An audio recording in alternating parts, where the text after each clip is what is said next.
Guys welcome back to other video. ಈ ವಿಡಿಯೋದಲ್ಲಿ 5 crime thriller ಸಿನಿಮಾಗಳ ಬಗ್ಗೆ ಹೇಳ್ತೀನಿ. ಲಿಸ್ಟ್ ಅಲ್ಲಿರೋ ಆಲ್ಮೋಸ್ಟ್ ಎಲ್ಲಾ ಸಿನಿಮಾಗಳು ಕನ್ನಡ ಡಬ್ಡ್ ಅಲ್ಲಿ ಯೂಟ್ಯೂಬ್ ಅಲ್ಲಿ ಅವೈಲೇಬಲ್ ಇವೆ. ಅದಕ್ಕೆ ವಿಡಿಯೋನು ಕೊನೆವರೆಗೂ ಖಂಡಿತ ನೋಡಿ. ಇಷ್ಟ ಆದ್ರೆ ಲೈಕ್ ಮಾಡಿ, ಹಾಗೆ ಇದೇ ತರ ವಿಡಿಯೋಸ್ ನೋಡೋದಕ್ಕೆ ಚಾನಲ್ ಸಬ್ಸ್ಕ್ರೈಬ್ ಮಾಡಿಕೊಂಡು ಪಕ್ಕದಲ್ಲಿ ಬರುವ ಬೆಲ್ ಐಕನ್ ಅನ್ನು ಪ್ರೆಸ್ ಮಾಡಿಕೊಳ್ಳಿ. ಈ ಲಿಸ್ಟ್ ಅಲ್ಲಿರೋ ಸಿನಿಮಾಗಳ ಲಿಂಕ್ ಡಿಸ್ಕ್ರಿಪ್ಷನ್ ಬಾಕ್ಸ್ ಅಲ್ಲಿ ಇವೆ. ಒಂದೆರಡು ಸಿನಿಮಾ ಟೆಲಿಗ್ರಾಮ್ ಅಲ್ಲಿ ಇವೆ. ಟೆಲಿಗ್ರಾಮ್ ಲಿಂಕ್ ಡಿಸ್ಕ್ರಿಪ್ಷನ್ ಬಾಕ್ಸ್ ಅಲ್ಲಿ ಕೊಟ್ಟಿದ್ದೇನೆ. ಅಲ್ಲಿ ಹೊಸ ಸಿನಿಮಾಗಳನ್ನು ಅಪ್ಲೋಡ್ ಮಾಡ್ತೀನಿ. ಅದಕ್ಕೆ ಅಲ್ಲಿ ಖಂಡಿತ ಜಾಯ್ನ್ ಆಗಿ. ವಿಡಿಯೋ ಸ್ಟಾರ್ಟ್ ಮಾಡೋಣ ಬನ್ನಿ, ಲೇಟ್ ಮಾಡೋದಕ್ಕೆ. ನಂಬರ್ 5 ಅಲ್ಲಿ ಬರೋ ಮೂವಿ ಹೆಸರು ಎನಿಮಿ. ಈ ಲಿಸ್ಟ್ ಅಲ್ಲಿ ಈ ಮೂವಿ ಮಾತ್ರ ಯೂಟ್ಯೂಬ್ ಅಲ್ಲಿ ಅವೈಲೇಬಲ್ ಇಲ್ಲ. ಇದನ್ನು ಬಿಟ್ಟು ಎಲ್ಲಾ ಸಿನಿಮಾಗಳು ಯೂಟ್ಯೂಬ್ ಅಲ್ಲಿ ಅವೈಲೇಬಲ್ ಇವೆ. ಈ ಮೂವಿ ರೀಸೆಂಟ್ಲಿ ಕನ್ನಡದಲ್ಲಿ ಡಬ್ ಆಗಿ ಬಂದಿತ್ತು. ಇದರ ಕಾಸ್ಟ್ ಅಲ್ಲಿ ವಿಶಾಲ್ ಆರ್ಯ ಅವರು ಮುಖ್ಯ ಪಾತ್ರದಲ್ಲಿ ಅಭಿನಯ ಮಾಡಿದ್ರು. ಇದು 2021 ಅಲ್ಲಿ ಬಂದ ಒಂದು ಕ್ರೈಮ್ ಥ್ರಿಲ್ಲರ್ ಮೂವಿ. IMDb ಅಲ್ಲಿ ಮೂವಿಗೆ 6.3 ರೇಟಿಂಗ್ ಸಿಕ್ಕಿದ 10ರಲ್ಲಿ. ಹಾಗೆ 85% ಗೂಗಲ್ ಯೂಸರ್ಸ್ ಈ ಮೂವಿಯನ್ನು ಲೈಕ್ ಮಾಡಿದ್ರು. ಕತೆ ಬಗ್ಗೆ ಹೇಳೋದಾದ್ರೆ ಸ್ಟೋರಿ ಬಂದ್ಬಿಟ್ಟು ವಿಶಾಲ್ ಅವರು ಈ ಮೂವಿಯಲ್ಲಿ ಸೂರ್ಯ ಅನ್ನೋ ಕ್ಯಾರೆಕ್ಟರ್ ಪ್ಲೇ ಮಾಡ್ತಿದ್ದಾರೆ. ಅವರು ಫಾರಿನ್ ಅಲ್ಲಿ ಇರ್ತಾರೆ. ಅಲ್ಲಿ ಇಂಡಿಯಾದ ಜನ ಇರ್ತಾರೆ ನೋಡಿ, ಅವರಿಗೆ ಹೆಲ್ಪ್ ಮಾಡ್ತಾ ಇರ್ತಾರೆ.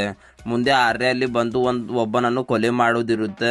ಅಂದ್ರೆ ಅವರು ಸೀರಿಯಲ್ ಕಿಲ್ಲಿಂಗ್ ಮಾಡ್ತಾರೆ. ಮುಂದೆ ಆರ್ಯ ಕೂಡ ಅಲ್ಲಿಗೆ ಬರ್ತಾರೆ ಒಂದು ಕೊಲೆ ಮಾಡೋದಕ್ಕೆ. ಮುಂದೆ ಏನಾಗುತ್ತೆ ಅನ್ನೋದೇ ಒನ್ ಲೈನ್ ಸ್ಟೋರಿ.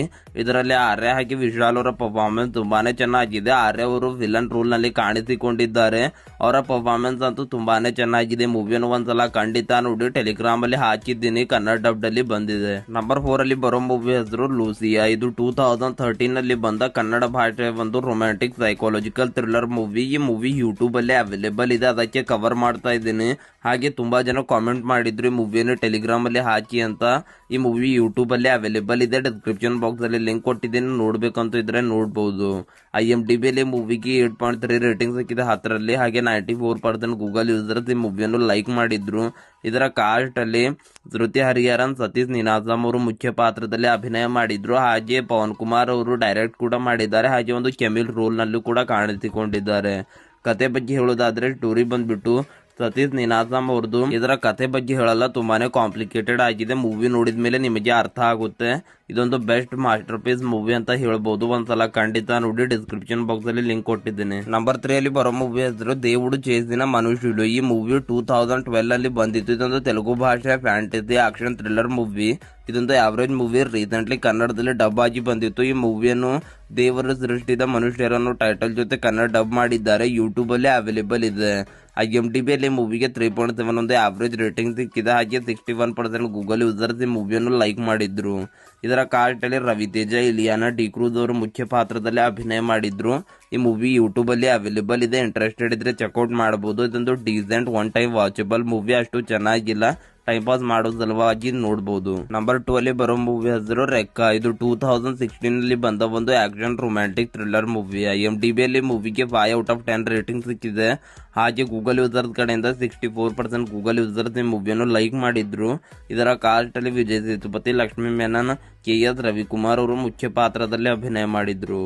ಕತೆ ಬಗ್ಗೆ ಹೇಳೋದಾದ್ರೆ ಸ್ಟೋರಿ ಬಂದ್ಬಿಟ್ಟು ಶಿವ ಅನ್ನೋ ಅವನು ಒಂದು ಸ್ಟ್ರೇಂಜರ್ ಹುಡುಗಿ ಆಗಿರುವಂತಹ ಭಾರತೀಯನ್ನು ಹೆಲ್ಪ್ ಮಾಡ್ತಾನೆ. ಹೆಲ್ಪ್ ಮಾಡಿದ ನಂತರ ಅವನಿಗೆ ಏನಾಗುತ್ತೆ ಅನ್ನೋದು ಒನ್ ಲೈನ್ ಸ್ಟೋರಿ. ಯೂಟ್ಯೂಬ್ ಅಲ್ಲಿ ರೆಕ್ಕೆ ಅನ್ನೋ ಟೈಟಲ್ ಜೊತೆ ಅವೈಲೇಬಲ್ ಇದೆ. ನೋಡಿಲ್ಲ ಅಂದ್ರೆ ಒಂದ್ಸಲ ಖಂಡಿತ ನೋಡಿ. ವಿಜಯ್ ಸೇತುಪತಿ ಅವರ ಪರ್ಫಾರ್ಮೆನ್ಸ್ ತುಂಬಾನೇ ಚೆನ್ನಾಗಿದೆ. ಲಿಂಕ್ ಡಿಸ್ಕ್ರಿಪ್ಷನ್ ಬಾಕ್ಸ್ ಅಲ್ಲಿ ಕೊಟ್ಟಿದ್ದೀನಿ. ನಂಬರ್ 1 ಅಲ್ಲಿ ಬರೋ ಮೂವಿ ಹೆಸರು DSP. ಇದು 2022 ಅಲ್ಲಿ ಬಂದ ಒಂದು ಆಕ್ಷನ್ ಥ್ರಿಲ್ಲರ್ ಮೂವಿ. IMDb ಅಲ್ಲಿ ಮೂವಿಗೆ 3.3 ರೇಟಿಂಗ್ ಸಿಕ್ಕಿದೆ. ಇದೊಂದು average one time watchable movie. Google users ಕಡೆಯಿಂದ 62% ಗೂಗಲ್ ಯೂಸರ್ಸ್ ಈ ಮೂವಿಯನ್ನು ಲೈಕ್ ಮಾಡಿದ್ರು. ಕೀರ್ತಿವಾಸ್ ಅವರು ಮುಖ್ಯ ಪಾತ್ರದಲ್ಲಿ ಅಭಿನಯ ಮಾಡಿದ್ರು.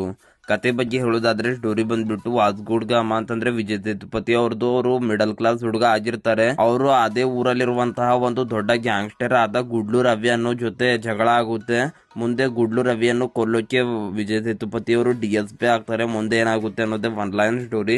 ಇದೊಂದು ಡೀಸೆಂಟ್ ಮೂವಿ. ನೋಡಿಲ್ಲ ಅಂದ್ರೆ ನೋಡಬಹುದು. ಯೂಟ್ಯೂಬ್ ಅಲ್ಲಿ ಕನ್ನಡ ಡಬ್ಡ್ ಅಲ್ಲಿ ಅವೈಲೇಬಲ್ ಇದೆ. ಈ ವಿಡಿಯೋ ಇಷ್ಟ ಆದ್ರೆ ಲೈಕ್ ಮಾಡಿ. ಹಾಗೆ ಇದೇ ತರ ವಿಡಿಯೋಸ್ ನೋಡೋದಕ್ಕೆ ಚಾನಲ್ ಸಬ್ಸ್ಕ್ರೈಬ್ ಮಾಡಿಕೊಂಡು ಪಕ್ಕದಲ್ಲಿ ಬರುವ ಬೆಲ್ ಐಕಾನ್ ಅನ್ನು ಪ್ರೆಸ್ ಮಾಡಿಕೊಳ್ಳಿ. ಮತ್ತೆ ನೆಕ್ಸ್ಟ್ ವಿಡಿಯೋದಲ್ಲಿ ಸಿಗುತ್ತೀನಿ. ಅಲ್ಲಿವರೆಗೂ ಟೇಕ್